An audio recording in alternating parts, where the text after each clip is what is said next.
నమ్ముకున్న పార్టీని మిమ్మల్ని పైకి తీసుకొచ్చినటువంటి రాజకీయ పార్టీని వదిలి వెళితే, కారణం లేకుండా వదిలి వెళ్ళటం కూడా ఇప్పుడు అధికారం పోయిన తర్వాత అధికారంలో ఉన్న పార్టీ వైపు వెళ్ళినప్పుడు రాజకీయ భవిష్యత్తు శూన్యం అవుతుంది అనేది ఆ మొత్తం కథ యొక్క సారాంశం. నేను చెప్పదలుచుకున్న అంశం అది. ఒకవేళ ఎన్నికలకు ముందు వెళ్ళారనుకోండి, that is a different matter. ఎన్నికలు అయిపోయిన తర్వాత వైఎస్ఆర్ కాంగ్రెస్ పార్టీ ఓటమి పాలైన తర్వాత అధికారంలో ఉన్న పార్టీలోకి వెళ్ళినప్పుడు అధికారంలో ఉన్న పార్టీ వాళ్ళు అధికారాన్ని తీసుకొచ్చి కష్టపడి వచ్చిన వాళ్ళు మీకు ప్రార్థిస్తే ఎందుకు ఒప్పుకుంటారా? This is a very common sense point. ఈ లాజిక్ ని మీరు మిస్ అయ్యి వెళ్ళారు, నష్టపోయారని చెప్పడం నా ఉద్దేశం. అగౌరవపరచడం కూడా కాదు.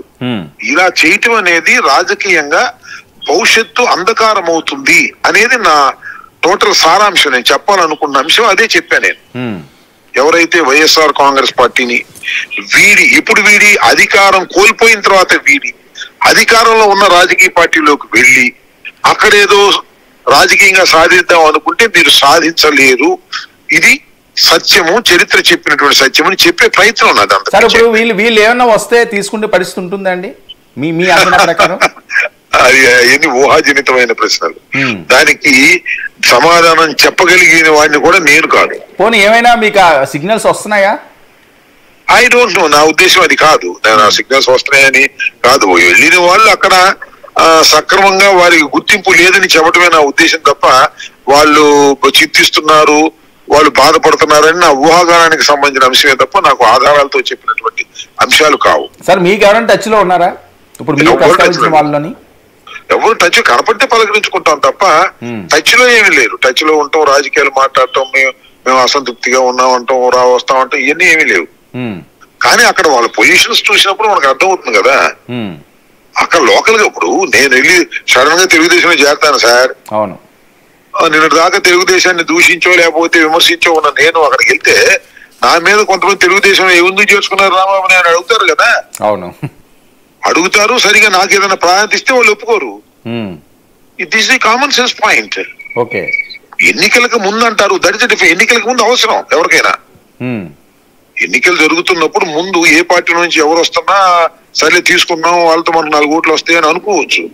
ఎన్నికలు అయిపోయి అంతా దులిపేసిన తర్వాత అధికారం వచ్చేసిన తర్వాత నువ్వు వెళ్ళి ఏం చేస్తావు, నేను వెళ్ళి అధికారం వచ్చేసిన పార్టీలోకి వెళ్ళి ఏం చేస్తాను అనేది నా యొక్క జనరల్ సారాంశంగా పెట్టుకుని మా పార్టీ నుంచి వెళ్ళిన వాళ్ళ పరిస్థితిని ఎక్స్ప్లెయిన్ చేసి ప్రయత్నం చేశాను. ఓకే, అది నా అభిప్రాయం. సార్ మరొక అంశం, నిన్న పవన్ కళ్యాణ్ గారు మీరు వినే ఉంటారు, వైసీపీ వాళ్ళు బూతులు మారలేదు, బుద్ధులు మారలేదు, నాలో ఇప్పటి వరకు కూడా మంచితనం చూశారు, నన్ను అనవసరంగా కానీ రెచ్చ కొడితే వేరే లెవెల్లో ఉంటుంది, నేనే డైరెక్ట్ గా చెప్తున్నాను అని హెచ్చరించడం వెనుక ఆంతర్యం ఏంటి? నాకైతే ఆయన హెచ్చరించడం అనే దానికి అర్థం లేదు. బూతులు తిట్టడం అనేది ఆయన కన్నా బూతులు తిట్టినోడు ఈ ప్రపంచంలో ఎవడలేడు. ఈ ప్రపంచంలోనే ఎవడలేడు రాజకీయాల్లో. పవన్ కళ్యాణ్ గారు తిట్టినన్ని బూతులు వైసీపీ ఎమ్మెల్యే నా కొడకల్లారా అని మీడియా ఉన్నంగా కాళ్ళకు ఉండాల్సిన చెప్పులు చేతులు పట్టుకుని మాట్లాడినటువంటి వ్యక్తి పవన్ కళ్యాణ్ గారు. ఆయన ఇంకోళ్ళ గురించి ఏం చెప్తాడు? ఆయన అంటానికి ఏమైనా రిజర్వేషన్ ఉందా? ఆయనకి ఏమైనా ప్రత్యేక హక్కులు ఉన్నాయా అనేది? బూతులు తిట్టడం అనేది ఎవరు తిట్టినా తప్పే. అది వైసీపీ వాడు తిట్టినా, తెలుగుదేశం వాడు తిట్టినా, జనసేన వాడు తిట్టినా, ఎవరు తిట్టినా తప్పే. లాజిక్ లేకోకుండా దూషణ భూషణలు బూతులు తిట్టడం తప్పు. దాన్ని నేను 100% అంగీకరిస్తాను. అంతే తప్ప లాజిక్ గా మాట్లాడటమో నొప్పి కలిగించే విధంగా మాట్లాడటం కూడా బూత్ అని అనుకుంటే అది వారిష్టం, నేను కాదంటలా.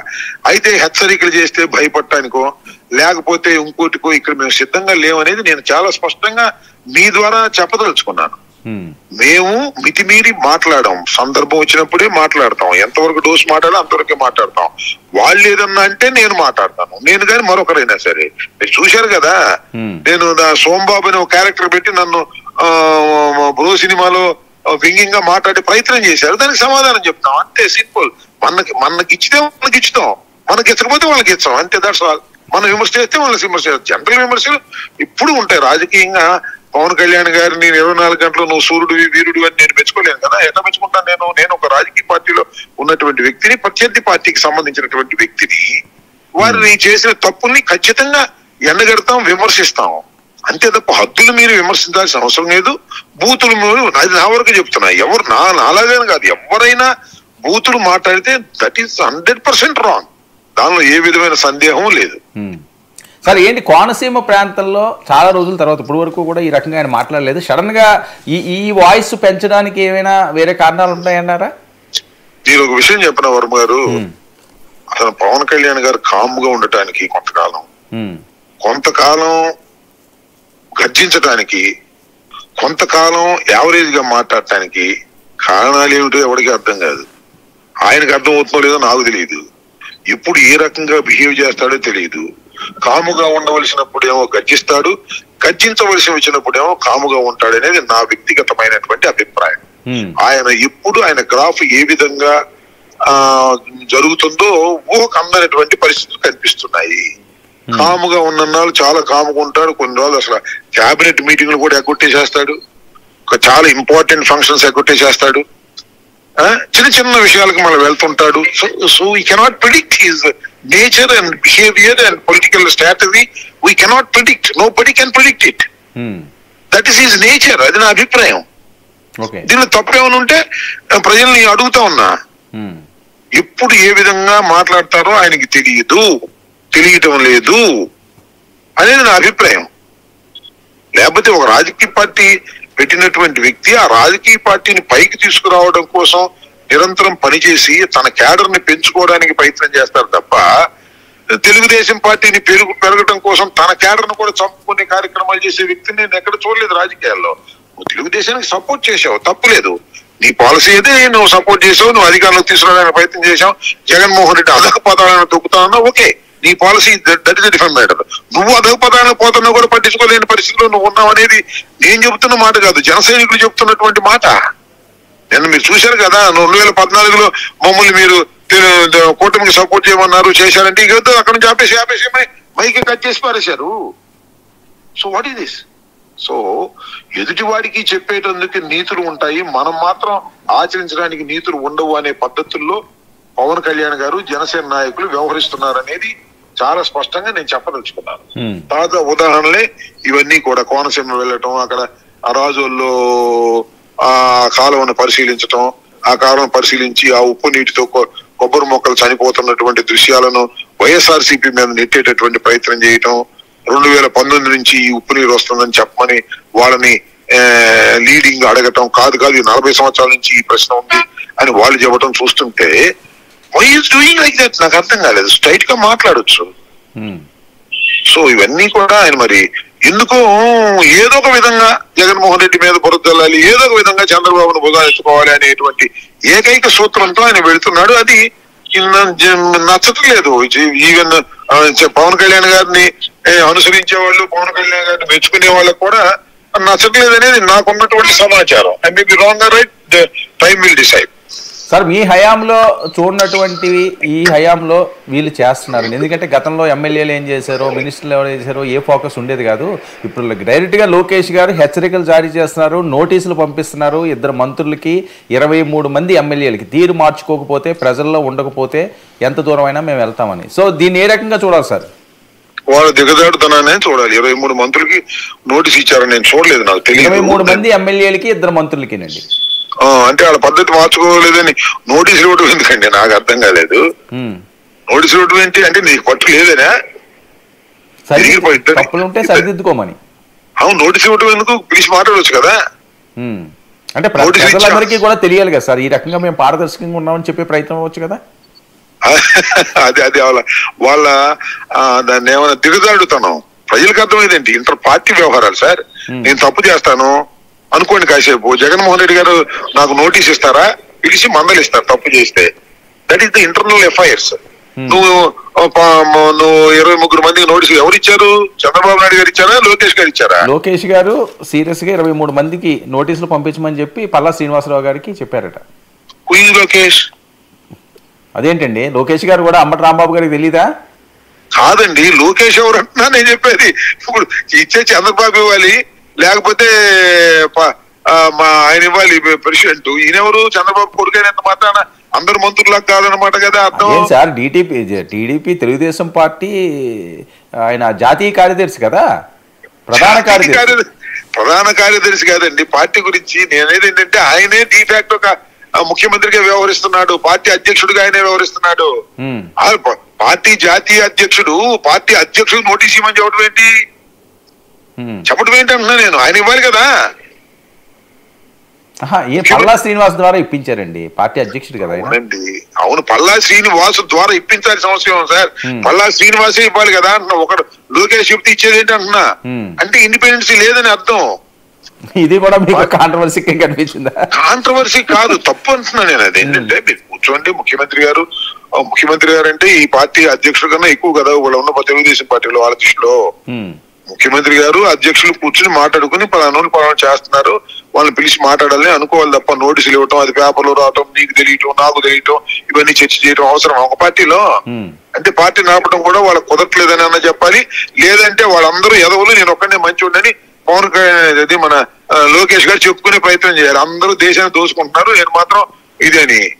ఏంది నీ ఎమ్మెల్యేలు తప్పు చేస్తున్నప్పుడు నువ్వు నీ ఎమ్మెల్యేలు పిలిచి మాట్లాడాలి, లేదు కుదరదంటే సస్పెండ్ చేసి పారేయాలా దమ్ముంటే. ఎందుకు ఇది?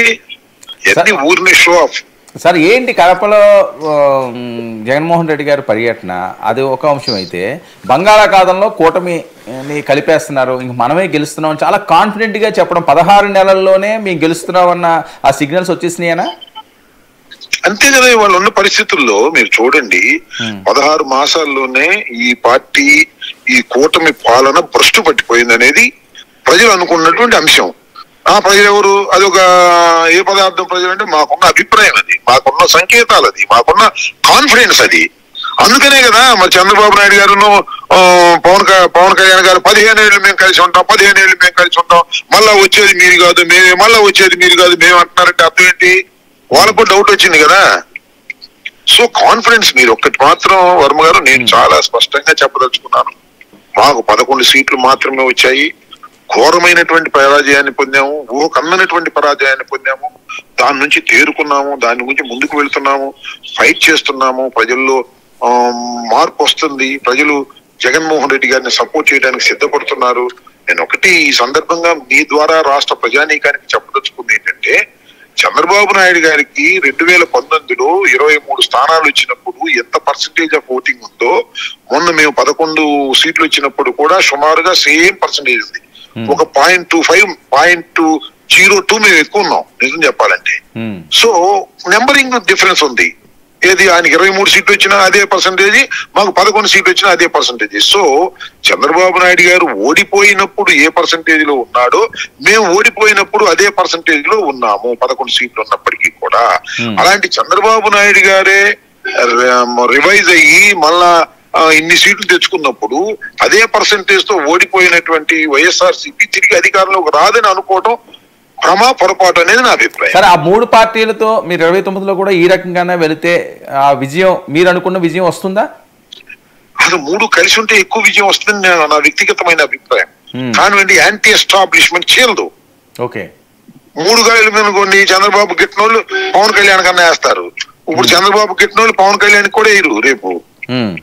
అది యాంటీ ఎస్టాబ్లిష్మెంట్ అనేది, ప్రభుత్వ వ్యతిరేకత అనేది దావాగ్నిలాగా వస్తుంది. ప్రభుత్వ వ్యతిరేకత విపరీతమైనటువంటి పద్ధతుల్లో ప్రభుత్వ వ్యతిరేకత ఉంటది. ప్రభుత్వ వ్యతిరేకతే కొన్ని సందర్భాల్లో మాకు చాలా రక్షణగా వచ్చేటువంటి పరిస్థితి వస్తుంది. అలాంటి ప్రభుత్వ వ్యతిరేకత విపరీతంగా పెరిగిపోతుంది అనేది నా అభిప్రాయం, నా అంచనా.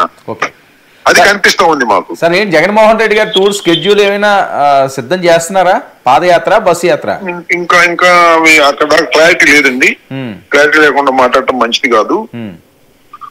పాదయాత్ర, బస్సు యాత్ర ఇవన్నీ కూడా షెడ్యూల్ చేస్తారు. ఇంకా 3.5 సంవత్సరాలు ఉంది కదా sir. We have lot of time.